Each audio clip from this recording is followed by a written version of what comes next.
UN vetoes and pressure on other countries, and provides it with legal protection through attacking and undermining the International Criminal Court and the International Court of Justice. There is nothing wrong with criticizing Israel, but let's remember that it is the United States that makes it possible for Israel to do what it's doing. And that's why, as an American, I've really been putting my energy in trying to change U.S. policy. And what's striking is that U.S. aid to Israel is actually illegal, not just in terms of international law, but according to U.S. law.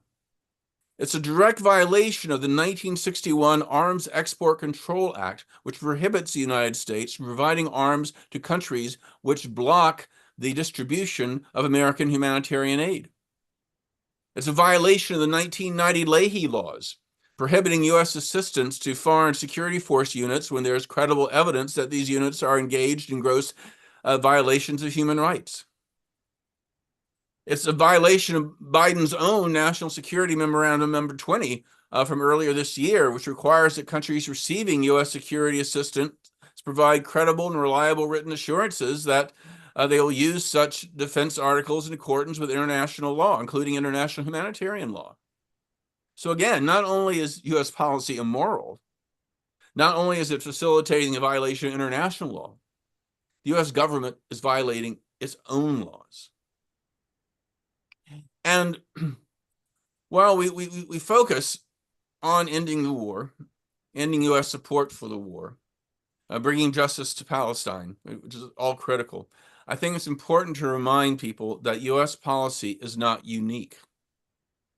The United States has supported other allies engaged in genocidal wars. Pakistan and Bangladesh in the early 1970s. Guatemala against their indigenous peoples in the 1980s, Indonesia and East Timor, Turkey and Kurdistan, more recently Saudi Arabia and Yemen. And Palestine isn't the only occupation the United States supports. The United States used its veto power multiple times to block sanctions against apartheid South Africa over its occupation of Namibia. The United States was the primary supporter of Indonesia and its brutal occupation of East Timor, in which over 200,000 people, over a third of that island state's population, perished. To this day, the United States supports Morocco's brutal occupation of Western Sahara. In fact, the United States, along with Israel, are the only countries in the world that has formally recognized Morocco's illegal annexation of that country, a full member state of the African Union. So if you want to understand U.S. policy towards Israel and Palestine, the problem is not simply the pro-Israel lobby. The problem is United States imperialism. Now, Biden is not, what gives some hope is that Biden is not only an international outlier among world leaders. Polls show that ever since last fall, large majorities of Americans have supported a permanent ceasefire. Polls also show that most Americans want to end U.S. military aid to Israel. And this kind of pressure has forced Biden to at least pretend he supports a ceasefire when he previously opposed it, though he falsely claims that Israel has accepted it and Hamas is the only obstacle. He has forced him to suspend one shipment of military aid, even though he is allowing other lethal weapons to flow. And it's forced him to promise to suspend all offensive military aid to Israel if they invaded Rafah, though clearly he broke that promise. But the thing is that millions of Americans have taken part in protests against U.S. policy. These are our largest protests in decades. Many are led by American Jews saying, "Not in my name." Over 8,000 Americans have been arrested in these protests. And the changes in US policy are bigger than just the Gaza war. For the first time, millions of Americans, even American Jews, are not just questioning Israeli war making and the Israeli occupation, but questioning Zionism itself. And for the first time, supporting Israel has become a political liability for American politicians. Public opinion is now stronger than the pro-Israel lobby. AIPAC's money cannot overcome millions of Americans concerned about human rights and international law. Now, a lot of politicians don't realize that yet. And a lot of politicians like Biden are just true believers in Israel. These are ideologues. You can't. He's not. He's not doing this for political reasons. He's not doing it for political pressure from AIPAC or whatever. He actually believes what he's saying, which is really frightening, but it's true. A lot of older politicians of that generation are like that, and it's hurting his reelection prospects. Indeed, at least as much as questions about his age. And the sad part about that is that it may lead a lot of Arab Americans, Muslims, young people, progressives, other minorities to vote third party or not vote. And that could lead to a Trump victory, which would be even worse, not just for Palestine, but everywhere.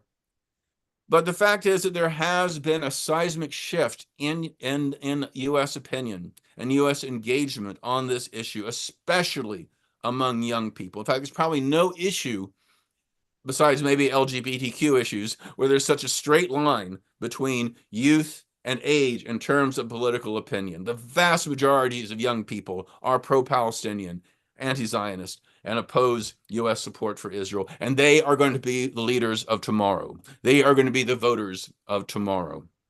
So we do have hope for change in U.S. policy. The only question is how many people are going to have to die before that takes place.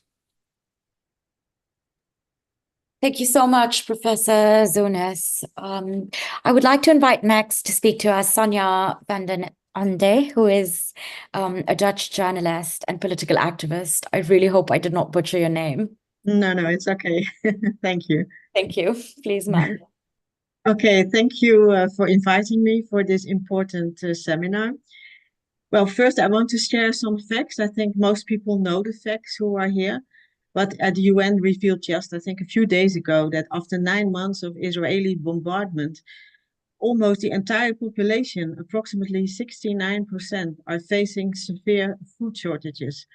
Yes, and we can speak about a real famine, of course, with more than 495,000 people, including children, are facing the most severe levels of starvation. And diseases, of course. And the Israeli attack since October 7th last year has killed approximately 38,000 Palestinians, but the amount must be much higher because, the people are still laying under the rubbles of their houses, of their schools, of their hospitals. So, yeah, we can call it a real genocide against the people of Gaza. And I would like also to emphasize, as long as the Israeli regime receives support from the US and its Western allies, that's the European Union, the killing will not stop. For example, in my country, the Netherlands, fighter jet parts are produced for the F-35s. Those are sent to Israel via the US and killing the people in Gaza. A Dutch court condemned this last month, but the Netherlands just continues to supply and produce as usual. And I think it's a great shame for Europe in particular that they support this genocide. They once said after the Second World War, never again. But they lied, as we know, they a lot of times they do. So, and also for the first time, we are seeing a genocide live on TV and social media for the first time, I think, in modern history. And also we see a radicalization nowadays, especially in Western societies in Europe, where the radical right is emerging. France not, it's the left today, all thought it was the right. And we know these are Zionists, they hate Arabs, and especially my country has now Geert Wilders, who is a staunch supporter of Zionism. And well, I think he has 2 passports somehow, and this is really awful natuurlijk. But there's something else we don't hear about in the Western media, and that is not only Gaza or Palestine. They are at war with the Israeli regime, But of course, we have the axis of resistance, a counterpart of what President Bush Sr. called the axis of evil after the 9/11 tragedy, and declared war on the Arab world, actually. And we have seen the result in recent years in Iraq, Syria, Libya, Afghanistan, and of course, Palestine. But now we have the axis of resistance, which consists, among others, of Syria, Iraq, Yemen, Hezbollah. And yeah, now back to the Gaza. Even now, when we speak, the bombings continue, and civilians are mainly targeted. Children, women die, and they are brutally murdered, in my opinion. I mean, in the past 24 hours, I think at least only 55 people have been killed, but that's just a small amount. I mean, there are so many.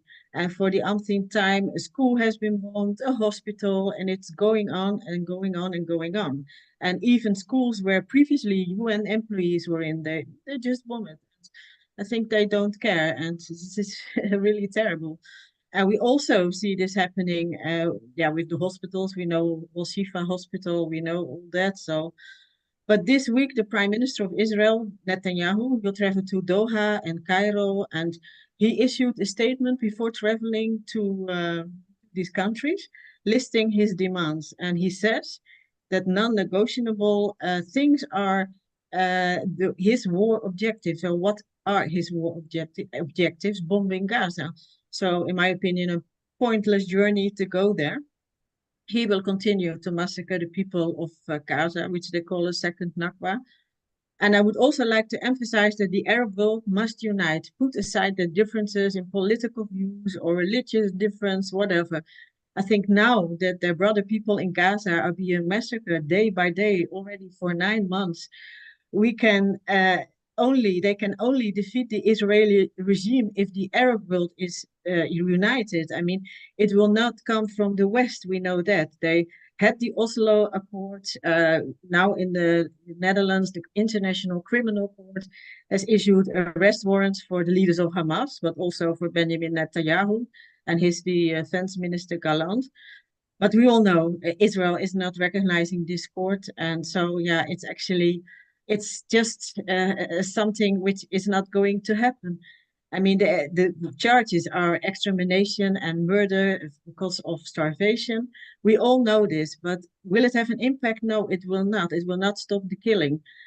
Because, yeah, what I said, Israel has not recognized the ICC. And so, yeah, in my opinion, to conclude, the current situation can only be resolved, what I said, that the Arab world itself will unite. And perhaps maybe the role of Russia as a mediator, because Russia is, in this case, I don't speak about Ukraine, but I speak about the Middle East or Gaza. It's a fairly neutral country, and it does not send weapons to Israel. It never had a colony in the Middle East. So we all know the Oslo Accords, yeah, well, they failed. And the West itself is now involved in this proxy war against Russia. So it will not come from them. And America, now, what's said before, is a Zionist country. AIPAC is there. The Jewish lobby is there. And so from the West, I think there will be no hope. So thank you all for listening, and let's hope that there will be at least a ceasefire, and in the end effect, the Palestinians will have their own Palestinian state, which is about time if we think about 1948. Thank you. Thank you so much, ma'am. I would like to invite next to speak to us Mr. Colin Cooper, who is a member of Scottish Friends of Parliament, of Palestine, sorry, member of Scottish Friends of Palestine. Please, sir. Yes, all the points that have been made by previous speakers, I completely endorse. In many ways, you've shot my fox. The things I was going to say, you already said, but I'll try to bring a little texture from a very small country on the edges of Europe called Scotland. It has an extraordinary political position, illustrated as recently as 24 hours ago. The Prime Minister of the UK visited the leader of the Scottish Parliament. There was a very large, unwelcoming reception outside the official residence of the leader of the Scottish government, called Bude House in the centre of Edinburgh. And many of the people there were holding Palestinian flags. And the sad thing is, we've always kind of prided ourselves on being leaders in democracy, and leaders traditionally will turn up outside number 10 in London and face the music, face their electorate. In this case, the principal speakers ignored that tradition and went in through the back alley at the back of the building, unwilling to face a hostile crowd. So there is, in the UK, quite a split between the establishment and the activists. And sadly, one of the underlying factors is something that will cause, I think, probably a lot of controversy if I were to say it in public here. But if you look at the work done by Edward Said on Orientalism, there is no doubt within the Scottish community, they regard the Israelis as displaced Europeans and Arabs as being not worthy of their support. There is a deeply entrenched form of under-the-table racism, I'm afraid, in Scotland, which is, I'm ashamed to say that that's the case. So how can that be undone? Well, the first thing is education. No child sitting in a classroom in Scotland, or for that matter in England, is ever taught anything about the Balfour Declaration. They know nothing about the meaning of the word Nakba, certainly no knowledge of the Six-Day War. It is a lobby which is extraordinarily powerful. The number of British Jews is quite tiny, but the power that they yield is immense. And that's one of the reasons why we're not succeeding in making progress. And already after 9-10 months of this unfolding tragedy, we're beginning to see compassion fatigue. The number of people turning out every week on demonstrations is not sustainable unless there are results. So what can a small nation do? A small nation can pick the low-hanging fruit. We have a fantastic tradition of education, and particularly medicine in Scotland. There are ways of making links that we should use far more forcibly than we are. We have to get civil society behind us, and that's difficult. Scotland has been in the forefront of religious education throughout Europe for a long time. The impact of some of the finest speakers has impacted the way the religious life of Scotland is conducted. And yet, in our churches, you will never hear the kind of sermon that Munter Isaac delivered 6 months ago in Jerusalem, where he called a spade a spade. His sermon was based on lifting a doll from broken masonry.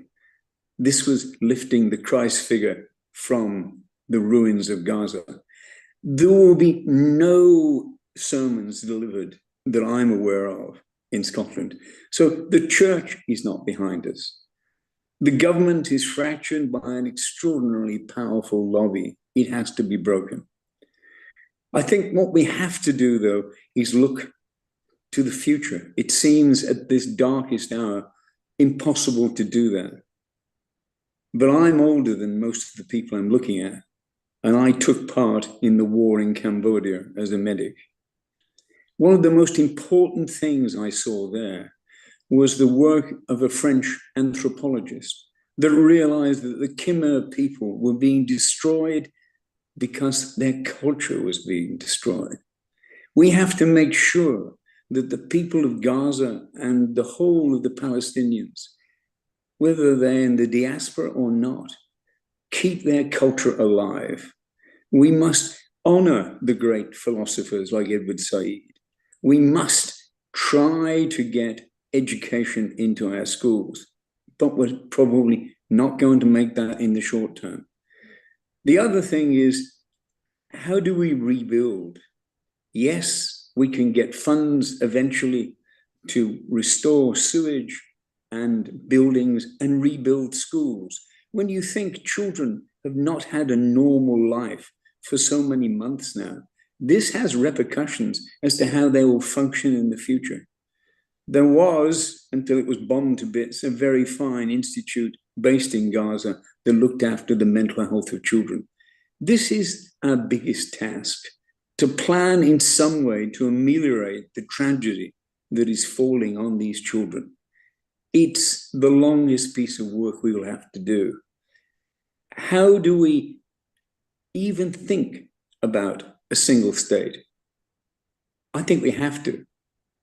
Even now, when people will look at you as if you're insane to talk about that, there has to be some planning for the future.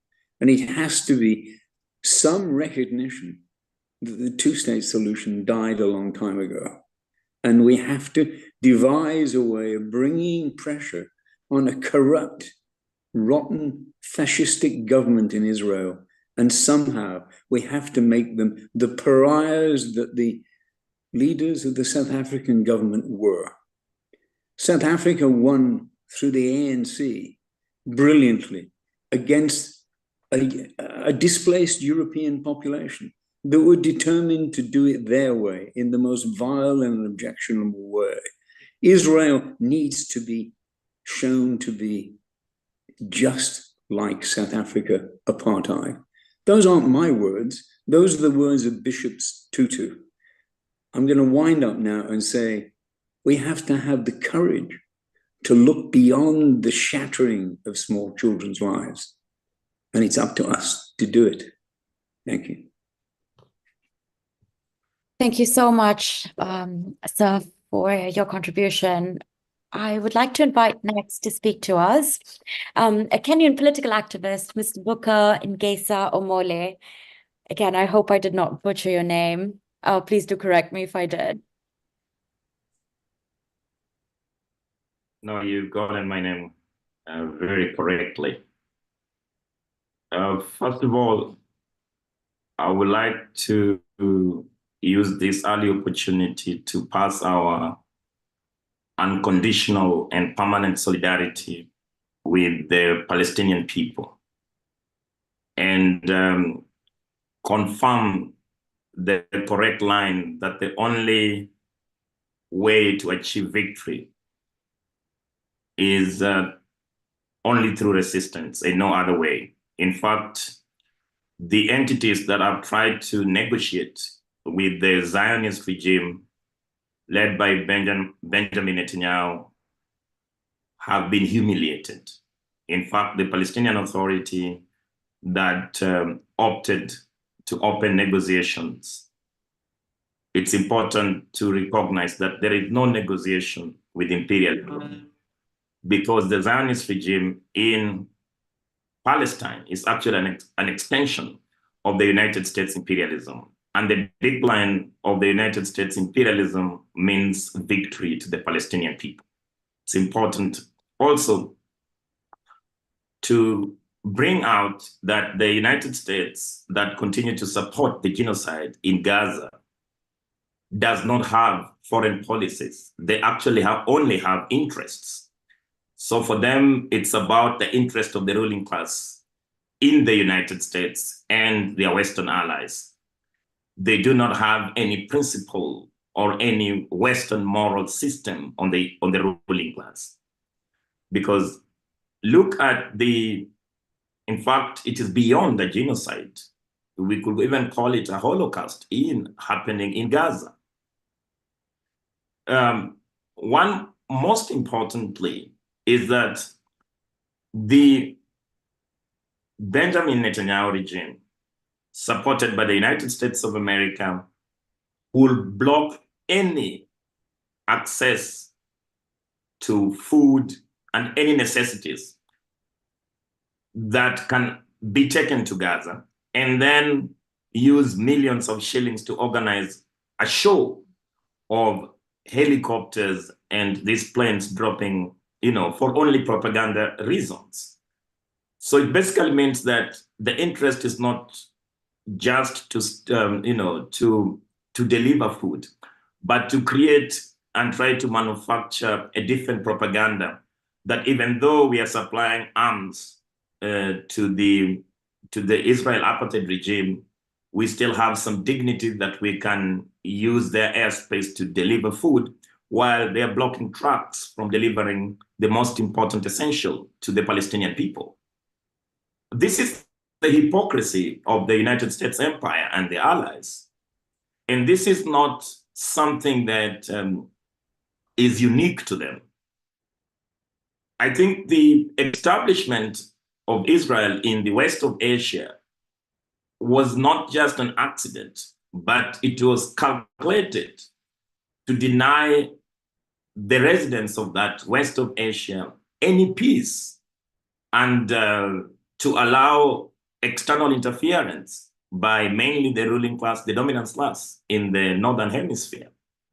So the collective punishment against the Palestinian people, the total bombardment, carpet bombing of the Gaza region is actually not a failure of policy, but is the only policy that the Zionist regime will think of as long as they still continue to be supported by the United States imperialism.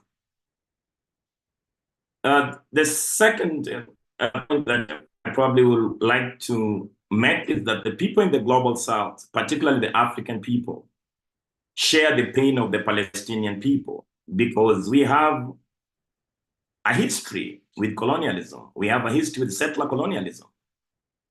And I can remember that during the fight against the apartheid border regime in South Africa, when Henry Kissinger visited Africa, and he was like that the most powerful army in South Africa can run Africa from Cape to Cairo. And they were having exchanges with some of the leaders in Africa that were supporting liberation movement, like Mwalimu Julius Nyerere. And it came out clearly that what the United States imperialism will want to tell the African people, that you cannot defeat such a lethal force that is being supported by high military hardware that we saw in South Africa at that time. The intensification of bombing of Gaza also want to manufacture, some consent and fear that the hopes of the Palestinian people cannot be achieved as long as the United States imperialism continues to support the Zionist Israel.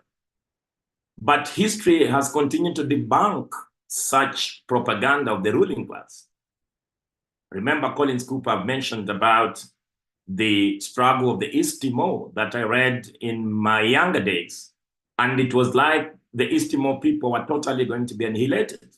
But now history has absorbed that through resistance, even the most powerful army can be defeated if the people, the oppressed people, that have nothing to lose, like the Palestinian people, together with the international solidarity that has continued to build up.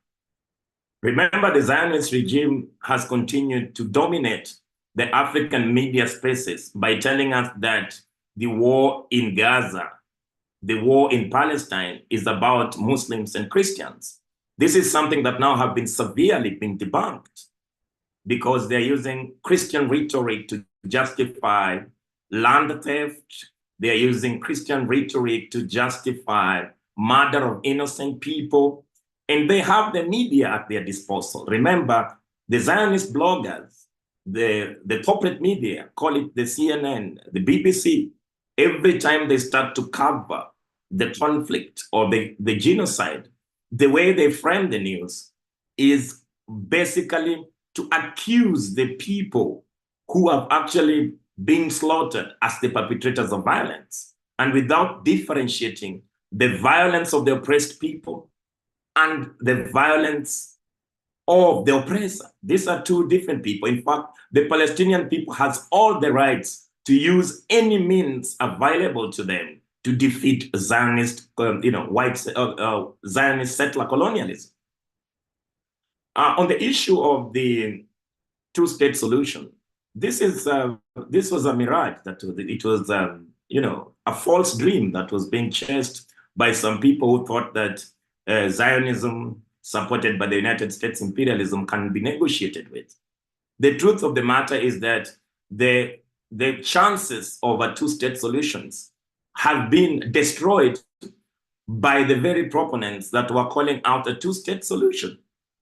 So the only way to advance peace is that to advance peace in the West of Asia is actually to intensify our offensive against the declining empire, the United States empire and United States imperialism. Because in our own analysis, we think the weakest link of the United States imperialism is in Gaza now. And in the last several months, I think 8 months, we have continued, especially in Kenya's capital, we've continued to build. We have seen the numbers of people coming to join the Palestinian Solidarity Networks are huge, and they cut across all sections of the society.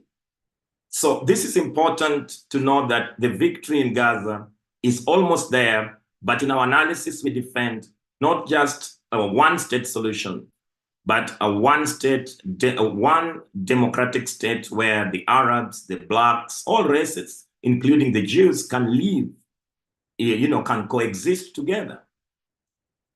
On the influence of the Arab countries, we can see how horrible the United States imperialism has infected some of the Arab states. Even passing a resolution to put an embargo for against the ongoing genocide in Gaza, they are reluctant to do it. They still continue to pump oil to feed this monster.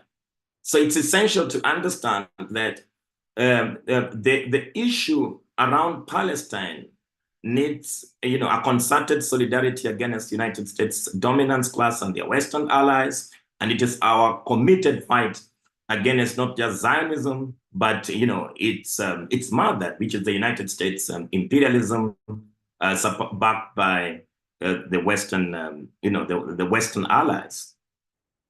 This is important for us. So I would like to contribute more to the seminar and also to give our African perspective on the global South. Thank you very much. Thanks so much, sir. I would like to invite to speak to us next Olivier Zemmour, who is a French journalist and human rights activist. Olivier, again, I hope I did not butcher your name. You are on mute. I think it would be great if you would unmute yourself. Okay, can you hear me now? Yes, absolutely. I'm not a journalist any longer. I used to be in the French news agency. Now I am the president of the association Europe-Palestine, and I've been in charge for 22 years. And I will speak as an activist and not a journalist. Unfortunately, journalism, I don't know if it still exists in the mainstream media, not in France anyway. And I think that even more than repression, we suffer from the silence of the mainstream media. Fortunately, we use the social media, the internet, to have our own media and our own actions circulated as widely as possible. But I suppose you know the context in France that is even much more repressive than in the Scotland and in the UK, and also more than in the United States. Maybe it can compare with Germany now, but I think it's even more in France, because from the start, I mean, from the 7th of October, we were the only country, the only Western country, let's say, that where any demonstration against the bombings was banned. And it's been like this for several weeks with fines and people taken into custody and so on before we, because with determination and the fact that we did not give up, we could start demonstrating. And when we demonstrate, even if we are very numerous, never one image in the media, in the TV, and so on. And our leaders, our politicians, and the media pretend that nothing is happening in Gaza. I can see that in The Guardian, in a few Western media, even the New York Times, they speak about Gaza, not in France. And this is something very special. So we can see that people are less intoxicated than we could think, because the result of the last elections yesterday in France contradicts all the polls, and the fact that people disobeyed the government, the media, the politicians, everybody, and finally gave a majority, even if it's not a complete majority, to the left and extreme left that have been accused of anti-Semitism during the whole campaign. Because in France, if you are in favor of Palestine, if you talk about Palestine, you are an anti-Semite. If you wear a keffiyeh, you are an anti-Semite. And yesterday, just for fun, we went to the garden of, Tuileries, Louvre, and we covered all the statues with keffiyehs and took pictures like an exhibition, because the keffiyeh is now a symbol of anti-Semitism in France. So we still think our activists, I mean, in the association, are very, very eager to do things every day. First, because they cannot stay home. And what do we do? I mean, starvation is something horrible, but everything is horrible in a genocide like the one in Gaza. I mean, when you know that more than 1,000 children in 9 months' time have been, maimed, amputees of 1 or 2 limbs. And this is something that cannot be imagined. So we try to show what the media don't want to show. So we demonstrate about starvation, for example. We demonstrate with big posters of children from Gaza starving. Lots of posters like that. Then we organized street shows where children and teenagers beg for food with empty pans and containers, and someone comes and give them a red soup, red like blood, of course, and in the end, after having their soup, they throw it. We organize the shows on mannequins. I don't know if you pronounce it like this, with the face of Netanyahu, Biden, Macron, and they throw the blood to their face. And also another thing we did, for example, just to give you an example, we go and disturb the people working in the French Foreign Affairs Minister. They have a restaurant, and at lunch they are comfortably having lunch, and we go there and we have the posters of the children starving, and we enter and wish them good appetite, and of course we spoil their lunch. So, and of course we film everything we do, and then we put it on the media, and we and it's terrible because in France we're having the Olympic Games in Paris coming in 2 weeks' times, and you know that Israel is welcome at the Olympic Games while Russia and Belarus are excluded. And every day for more than 1 month, every day we are in front, at least every day 20, 30 people, we are in front of the organizing committee of Olympic Games, and we are not just chanting slogans, we are making fuss with real noise, you know, with pans and with whistles and sirens, and making terrible noise. And so the people working there started talking about it, and some come to see us.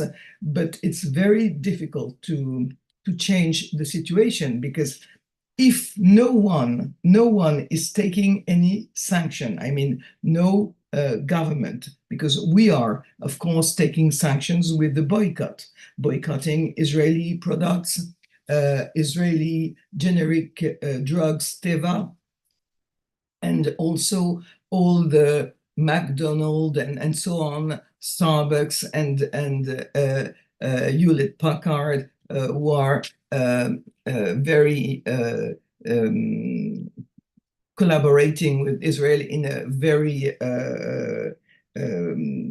visible way, because so many firms collaborate with Israel. But if you take too many, I mean, it was the Mandela tactics, not to take too many targets so that people can do it. Carrefour, for example, since they have sent free parcels of food to Israeli soldiers, it's a real complete boycott. I mean, it's not just that we don't buy this or that product inside, but it's really working. And so we are taking this kind of sanctions, the only ones we can take, but it works. I mean, we can see that they are losing money.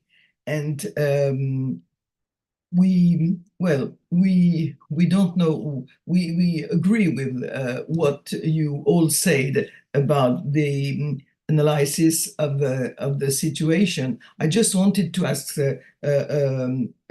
Professor Yunus one question. Is it something completely sure that you will have the choice only between Biden and Trump, or is it too late to have someone else? It's not that I think that one different man can change the world. We can change the world, not the candidates. But I was really wondering whether you will be confronted with this choice, Trump or Biden, and that's it. This is one question for you. And well, if you have questions for me, you will be welcome. And I just want to add that it's not possible to attract people only with sad things. So we always have a mixture of the sad things that we want to show people. And you were talking about culture, and I think this is very important. So we create songs with known tunes, music, but new words for Palestine, many songs, and also we dance dabke. We have many young people dancing dabke, and we have so these street shows, but also people love singing. And so we sing and we distribute papers with the words of the song, and we have hundreds, thousands of people singing with us. And well, it's important, because otherwise the risk is getting demoralized and having less and less people attending your demonstration. So this is the kind of thing we do, boycotting, having being every day in the street, sometimes with a small number of people, sometimes with a large number, but always there to show that we're still there and that we don't give up. Thank you very much. Thank you, ma'am. Thank you so much. I would like to ask Professor Zunes, we do have two more speakers who will be addressing us, but if Professor Zunes would like to answer that now or later, either would be fine. Oh, just briefly that we have a very rigid two-party system in the United States where realistically no independent or minor party challenger has any realistic likelihood of winning the presidency. However, due to some concerns highlighted most recently by the public debate regarding President Biden's cognitive abilities at his advancing age, there is pressure for him to step down and have another Democrat take his place. Most likely being the current Vice President Kamala Harris. And while Harris and virtually all the other Democrats that are being seriously considered are generally are big supporters of Israel, have a pretty strong record in that regard, I don't think any of them would be quite as extreme as Biden. I think almost any of them would be more likely to apply at least some pressure to for a ceasefire, for compromise regarding settlements, the situation in the and elsewhere. Biden really is on the extreme end of the Democratic Party in terms of his position on Israel-Palestine. He's always been hawkish. He was one of the minority Democrats who supported the invasion of Iraq as well, for example, when he was head of the Senate Foreign Relations Committee. So my sense is that that's among the concerns that he may not be able to defeat Trump because of concerns about his age. I'm also hopeful, for the sake of Israel-Palestine, that there is a different nominee than Biden when the Democrats meet for their convention in a month and a half. Thank you so much. Thank you so much. We have two more speakers left who I'm excited to invite. We have Mr. Steve Susby, who is the founder of Heal Palestine, to address us next. Thank you. Thanks for having me, and thank you, everybody. This has been a pretty interesting and important discussion, and I have been enjoying everybody's presentations and talks. So just to give you a little brief background on myself, I'm Steve Sosby. I started serving the Palestinian cause back in the first Intifada. I went there as a student activist, fell in love with the Palestinian people and the cause, and saw very much the injustice on the ground, but also the courage, humanity, and resilience of the Palestinian people.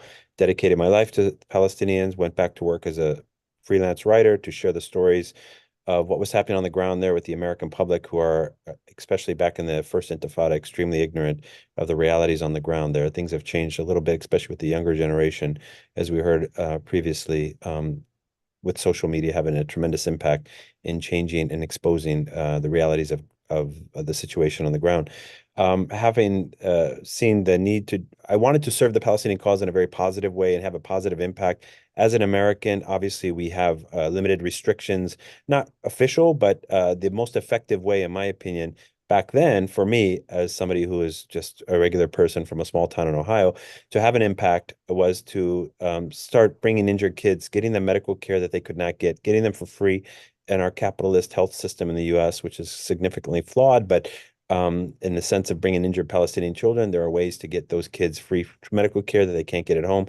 And then started bringing them. And not only was this, in my opinion, a positive way to help these kids, obviously get treatment they can't otherwise get, but also to empower and to get the Palestinian community involved in supporting and staying connected to the cause of serving their people in the diaspora, especially in the United States, where there are huge challenges, and also to expose these kids to the American public through media, through them being present in their communities and people starting to see and understand what was happening on the ground, from meeting these children who are missing limbs and suffering from bombing, gunshot, and other injuries. So that I then started an organization called PCRF, Palestine Children's Relief Fund. I fell in love with a married Palestinian woman from Ramallah, have 2 children. She passed away from cancer in 2009.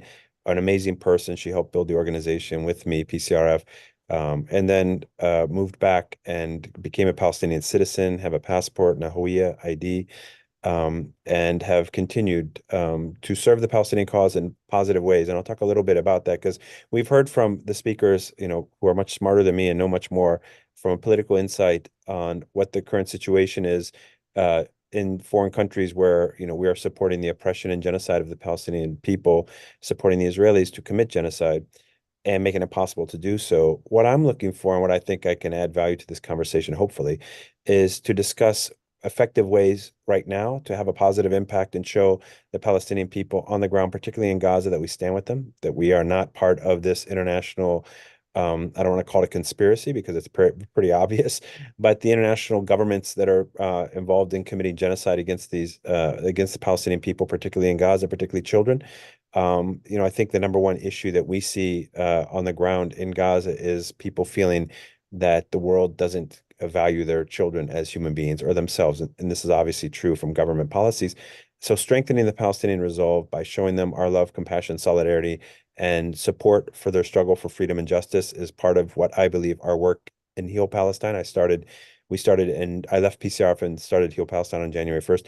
Our goal is, having done humanitarian work on the ground in Gaza and in Palestine for over 30 years, I didn't feel I was able to have the long-term and immediate impact with the organization that I founded as I could by starting something new. So we're taking a new approach in Heal Palestine, which is not only to continue to respond to what the needs are on the ground there right now, as a way to show, as I mentioned before, our solidarity and support for the Palestinian struggle in an effective way, in a way that's making a positive change on the ground and continues the mission of not only healing the children with medical care and humanitarian aid, but also, as I said before, giving our communities abroad a chance to feel a positive empowerment. As Sister Olivia mentioned before, I don't think it's an effective tool to constantly desensitize people with images, the terrible images, the graphic images of what the genocide.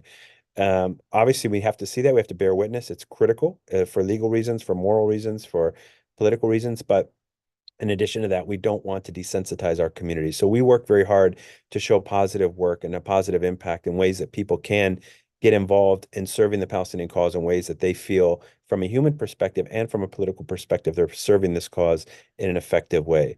And that's why we started Heal Palestine. Now, on the immediate, in genocide, you don't have the privilege or the opportunity to really think about the long-term healing of the Gaza children, which is what I started this organization for, is that I believe strongly that the rebuilding of Gaza requires the rebuilding of the lives of these children who have had this terrible genocide being committed against them today.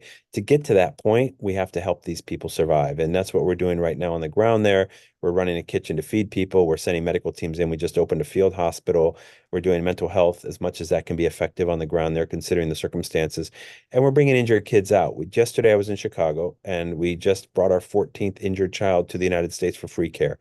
And we had around 300 people from the community come out with flags at the airport, kind of take over the International Arrivals Department terminal and welcome this boy. And it not only helped obviously boost the morale of this boy, his mother and his little sister who just came from this genocide, had their father killed, had their grandmother killed, and show them that we care, but it also as a symbol. It was covered in the media. It's on, if you Google it, you'll see several stories about this boy arriving in Chicago, the third largest media outlet in the United States. And I think it's a positive way to be effective during this crisis when we're all desperate to show any kind of support that has an impact in a positive way on the ground in Gaza.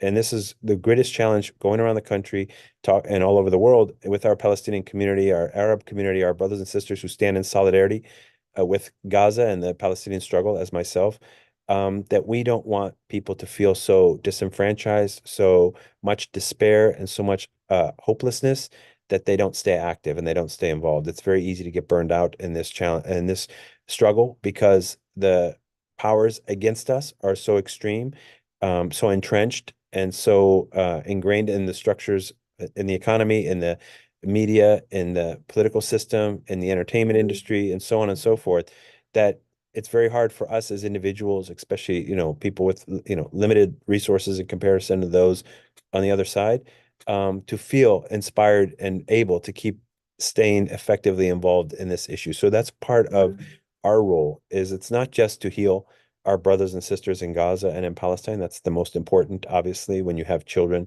When I say we have 14 kids here, every one of them has some of the most extreme injuries and stories that are beyond the imagination. Even if you were to write the worst horror story of a genocide, you would have a hard time coming up with some of the stories that we have with kids here. We have, for example, a 13-year-old boy and his 5-year-old brother who we had to air flight from Cairo to Boston, and they've been in the hospital for the past 4 months.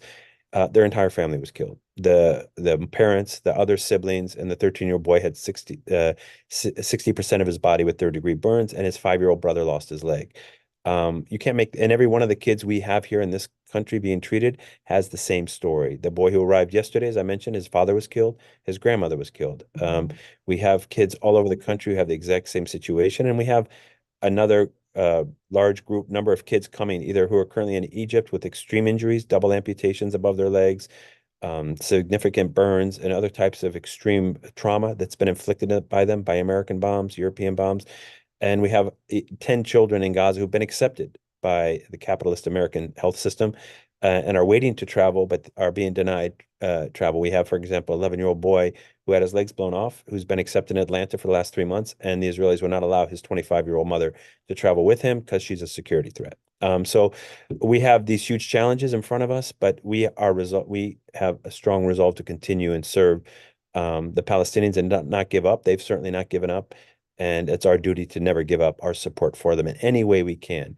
The political work that many on this panel have spoken about is critical, and obviously we stand with you. And yesterday, being at Chicago Airport with 300 people with flags and signs of support and keffiyehs, and the Chicago police were there, and they were very welcoming, surprisingly. And everybody who walked by, Americans were, as we heard Professor Yunus even say earlier, the change is significant. People are starting to support more than ever the Palestinian people. It hasn't translated into a policy change, but it will. So this is just kind of my contribution to this panel, which I hope is useful, which is we have to think not only positive ways we can serve on the ground and have an effective impact on the lives of these kids, but to continue. And the final part, so HEAL stands for Health, Education, Aid, and Leadership. The leadership part for me is the most important, which is the post-genocidal phase of what we're dealing with. And my 30+ years of serving the Palestinian cause, I never thought I would have to use the phrase post-genocidal. Of course, Gaza's always, and Palestine's always been under extreme hardship as a result of the occupation and ethnic cleansing of Palestine, but we haven't seen a genocide until recently. So here we are in the next phase, the next post-genocidal phase in Gaza. We have the responsibility as an international community, because it's not going to be done by governments, to rebuild the lives of these kids who are missing legs, who are missing parents, who have their entire lives destroyed. And what we believe strongly is that we can do it. We have in our diaspora community abroad, all over the world, amazing, talented people in the Arab community, in the Palestinian community, and people who stand in solidarity with love and compassion for the Palestinian struggle. We can rebuild the lives of these kids. We can give them opportunities for education, for therapy and mental health support, for giving them vocational training to get them independent. That's our goal with the orphans and with the injured children, is we want them not to become dependent on governments, not to become dependent on NGOs like ours, not to become dependent on outside charitable support, but to have opportunities to take care of themselves and take care of their families. It's a huge task, but I think it's possible if we unite, if we stay focused, if we don't give up or burn out or become depressed or feeling overwhelmed. Instead, each child can have one mentor, can have one person responsible for that child's welfare, for that child's education, for that child's support.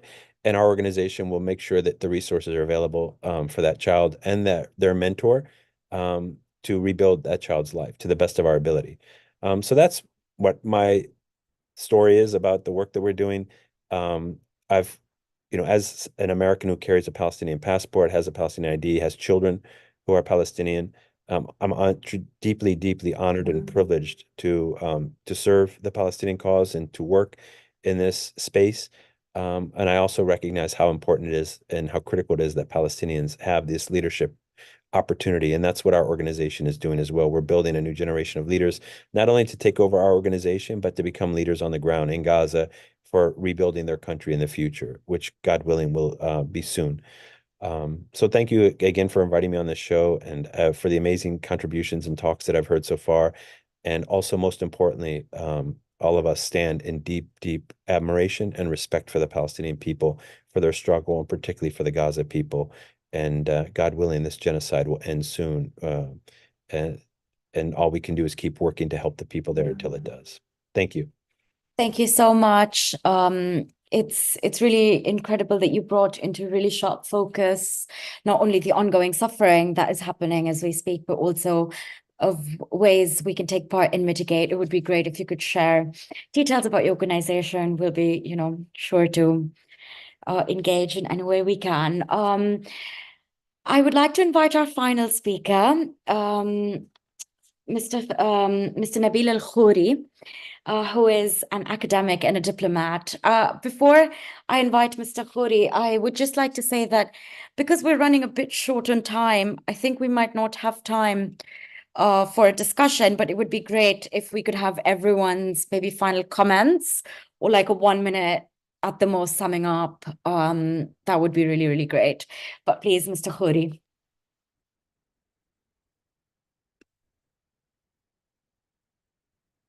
I think you're muted. How's that? Wonderful. Thank you. All right. So let me be brief, if also a bit of a downer, a voice of doom here. I salute everyone who is working in the humanitarian field and helping Palestinian children in particular as much as possible. I salute the civil society activists and leaders who are trying to put pressure on their governments and trying to organize boycotts of companies that continue to fuel the killing machine in Israel. However, and with a heavy heart, with a sad heart, I don't think any of these heroic deeds, particularly the medical association like Med Global and others, who work heroically to save lives in Gaza and elsewhere. I don't think these efforts are likely to stop the war that's going on right now. The war on Gaza is unprecedented. You have to go back to the Nazi Germany to find the equivalence of the savagery of the war that has been perpetrated on the Palestinian people. And before Nazi Germany, if you want to go back in history, you have to go back to the Vikings and their conquests in Europe and the savagery of those conquests to find something similar. And I'm sure all of you, I'm appalled that something like this could be taking place in the 21st century, and much of the world is watching and not being able to stop it. There are, very briefly, some logical scenarios here. As an analyst, say yes, there could be changes inside Israel if there is a radical shift to the left. There are some very well-meaning Israelis who are very pro-Palestinian and very anti-war. If that shift happens, that could, of course, stop the war, but I don't think this is very likely. The left in Israel is a minority. It's nowhere near the seat of power. The second option, the scenario, is a change in the United States. There was an earlier reference to the elections coming up. I, for the first time in the US, will not be voting this year because between the thief in chief, Donald Trump, and Biden, who disappointed me and most of the Democrats and the liberals in the country, he has blood on his hands, and I cannot give him my vote. Unfortunately, the government, the Biden administration, and anybody who's likely to replace it in the near future, there's a big gap between them and a changing public opinion in the US, particularly among the youth, which is pro-Palestinian and which is against this blind support that the US has been giving to Israel. However, I don't think this wave is going to have an impact in the near future. Between Donald Trump and Biden is no choice, not for America and not for the Palestinian people. There are some excellent people in Congress.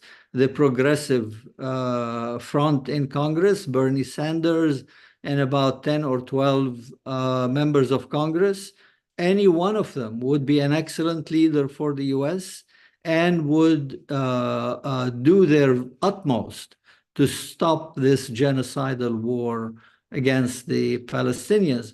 But again, realistically, I don't see this happening.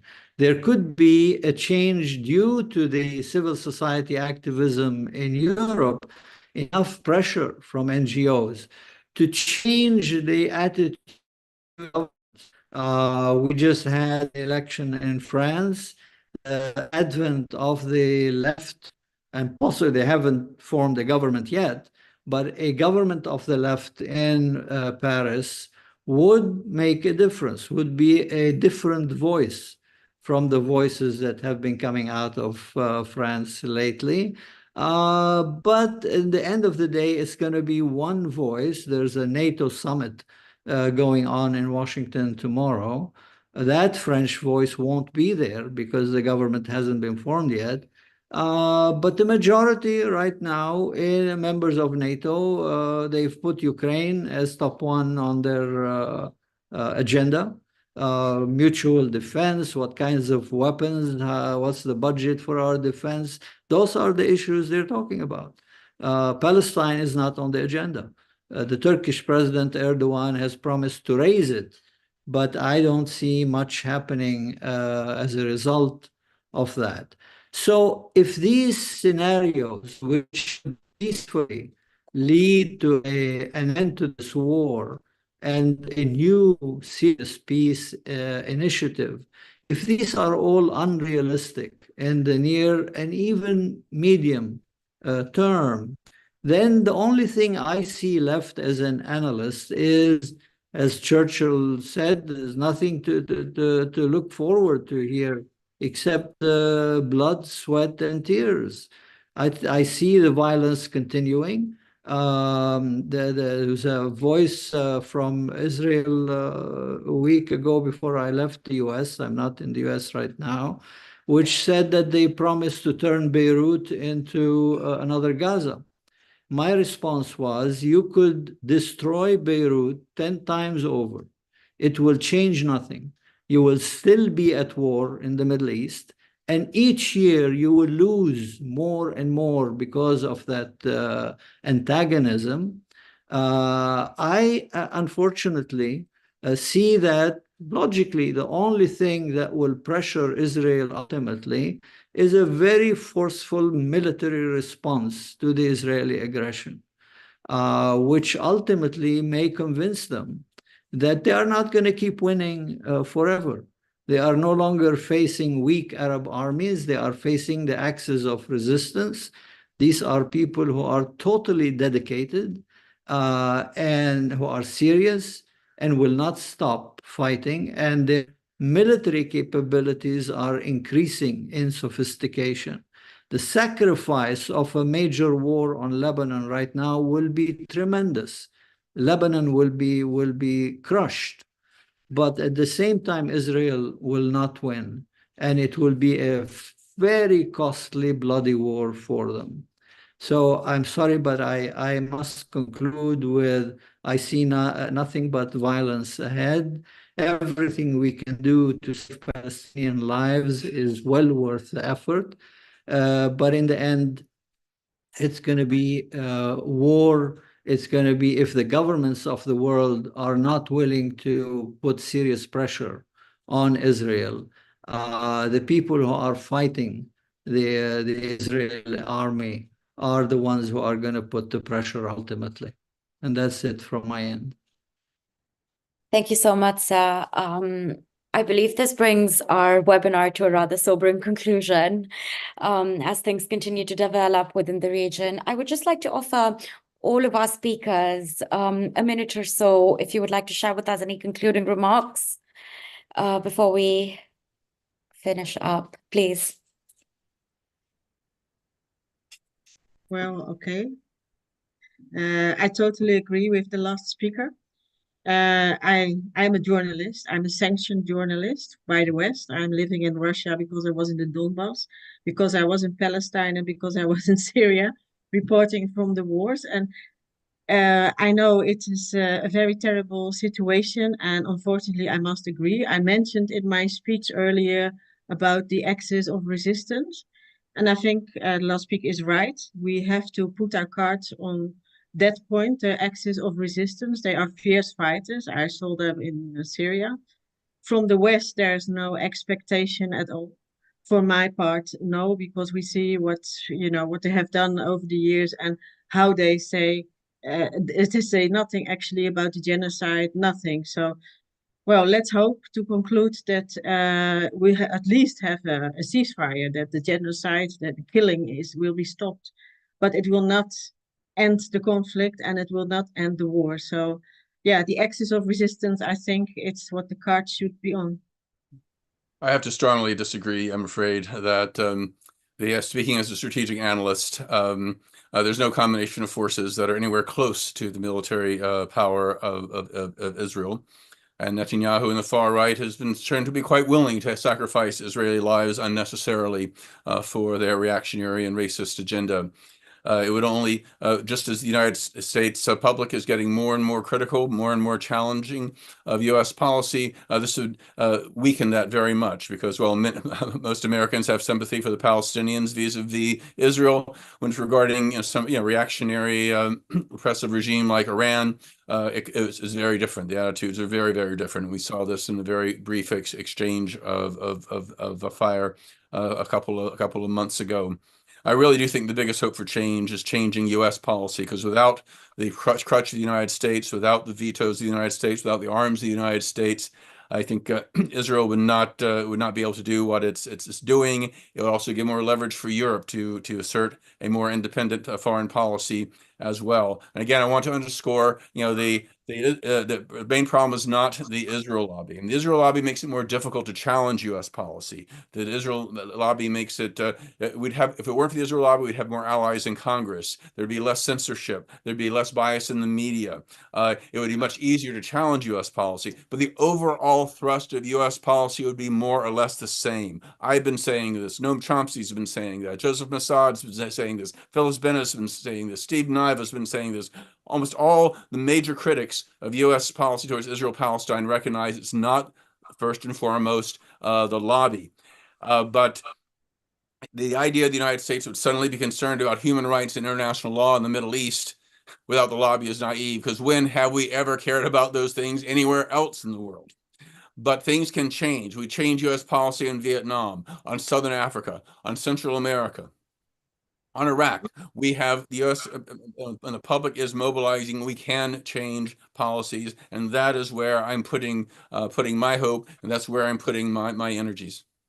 Can I come in behind the Please, previous I was just about to invite you because I see that you raised your hand, please, sir. Yeah, I'd like to come in behind the previous two speakers with something which is terrifying and extremely disturbing.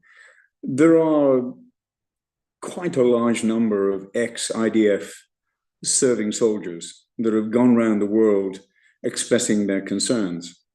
And I guess you're also well educated. Most of you will know about the Masada complex. For those that don't know it, Masada was a community on the Black Sea, and essentially the Romans gave them the choice of either committing suicide or bending to Rome's rule. They chose to commit suicide. And with the idea of the Masada complex, I asked several of these IDF ex-soldiers during the Six-Day War, and particularly the war in 73, were there aircraft in the air with nuclear bombs, with coordinates of cities in the Middle East, ready to fire if Israel looked to be under pressure? Now that's the most frightening, it's Armageddon. It's a scary and terrifying idea. And the banal and utterly disgusting and frightening aspect about the United States, it has some seriously deranged characters. There are fundamentalist Christians that think that bringing on Armageddon is a good thing because it will trigger the second coming of Christ. Now, when you're dealing with people so rich and so powerful that can twist politicians' arms, and a more practical level, Israel is an aircraft carrier. It's a runway which America can fly off at any time it wants to influence the region. The only way we'll see a really significant change is the rise of the global South, reconstructing the UN and diminishing the US's role. Only then will there be any rational thing going on in the Middle East. Until then, Israel will ride the wave created by the US. What we have to do is point out the insanity of allowing Israel to go around the globe with its passport and be allowed to enter countries. They should be the ultimate pariahs. They shouldn't be allowed in, and they should realize, if you do not allow us to inspect your nuclear arsenal, we'll take steps to deal with that. And I think those things are enough to send us to bed with nightmares tonight. Thank you so much. I wonder if any of our other speakers would like. Maybe I could put a final remark that it's important at this moment to intensify the activities within our respective countries to show solidarity with the Palestinian struggle, hold our respective governments accountable, and also to debunk the anti-Palestinian propaganda mainly being perpetuated by the mainstream Western media outlets, and also to intensify our pro-Palestinian propaganda in all the social media spaces. And indeed, of course, realize that this world can only exist in a peaceful way after the defeat of the United States imperialism. So we must understand that we must intensify our fight against the United States imperialism and expose its savagery in any moment that we can get. Thank you very much. Thank you so much. I see, Ms. Zemmour, you also, you are muted yet again. Sorry, you might have to unmute yourself. Sorry. I just want to add that it's important to stress the fact that in 9 months' time, Israel, with all the United States armament, has not been able to defeat Hamas.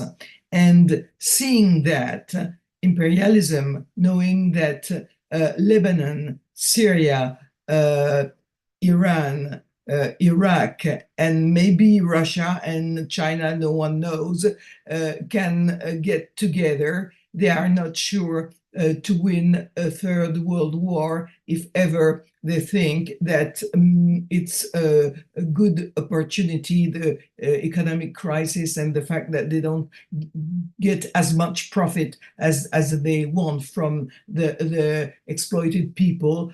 I think that they have to think twice about it, because the balance of forces is not necessarily in their favor. And I think that the resistance in Palestine is really a source of hope and giving hope to everybody. I think that seeing things in France, people, when they think of resistance to anything, they think of Palestine as an inspiration, as an example. And for me, it's not lost at all. Thank you so much. I would just like to thank everyone who was able to join us today for their contributions. I would just like to conclude this webinar, of course, keeping in mind all the people who continue to suffer through this awful genocide, and keeping up the solidarity across the world. Thank you so much to everyone. Thank you. Bye-bye. Thank you. Bye-bye.